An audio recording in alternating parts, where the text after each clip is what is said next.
নমস্কার, কেমন আছেন সবাই? রেসিপিজের নতুন একটা ভিডিওতে আপনাদের সকলকে অনেক অনেক স্বাগত জানাই। কি সুন্দর হয়েছে না সাদা গোলাপের গাছটা, আর গাছ ভর্তি কাঁচা আম। সকাল সকাল পুজো দেওয়া হয়ে গেছে, ফুল তোলা হয়ে গেছে। একদিন ফুল তোলার আগে আমাদের বাগানটা আপনাদেরকে দেখাবো। আজকে অক্ষয় তৃতীয়া, সকলকে জানাই শুভ অক্ষয় তৃতীয়া। আজকে এই জন্য একটু হালকা করে বাড়িতে মাটন এসছিল, একদমই অল্প করে, একটু ফ্রিজে ছিল, তো মাকে বললাম আজকে মাটনটাই করে দাও।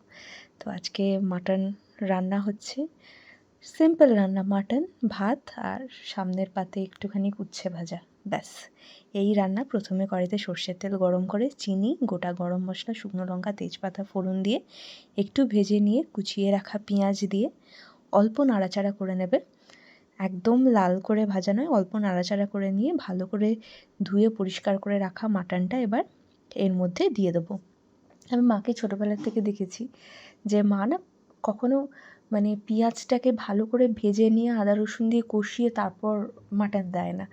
সবসময় পেঁয়াজটা দিয়ে একটু নেড়ে চেড়ে নিয়ে তারপরে মাটন দিয়ে দেয়, বলে যত ভালো পেঁয়াজের সাথে কষা হবে তত বেশি টেস্টি হবে। একটু নেড়ে চেড়ে নিয়ে আদা রসুন কাঁচা লঙ্কা বাটা, একটা গোটা রসুন, প্রথমবার আজকে এটা ট্রাই করছি। আর মাকে বলেছি, অনেক ভিডিওতে দেখেছি মা গোটা গোটা রসুন দেয়, একটা দিও তো, একদিন খেয়ে দেখবো। আর স্বাদ মতো লবণ, হলুদ, কাশ্মীরি লঙ্কার গুঁড়ো আর লাল লঙ্কার গুঁড়ো, আর কুচিয়ে রাখা একটা টমেটো। যেহেতু বেশি পরিমাণ মাংস নেই তাই একটাই টমেটো, আর কাঁচা আলুই দেয় আমাদের বাড়িতে মাটনে। হয় প্রেশার কুকারে সিটি দেওয়ার সময়, নয়তো কষানোর সময়তেই দিয়ে দেয়। দিয়ে ভালো করে কষানো হচ্ছিল। সত্যি বলতে কি বলুন তো, মাটনের গন্ধটা তো ভালো ওঠে। তবে আজকে গরম ভাতে একটা রসুন যেটা দিয়েছিলাম, আমি আর মা আধা আধি ভাগ করে খেয়েছি, দুর্দান্ত লাগছিল, কিন্তু সত্যিই ভালো লাগে।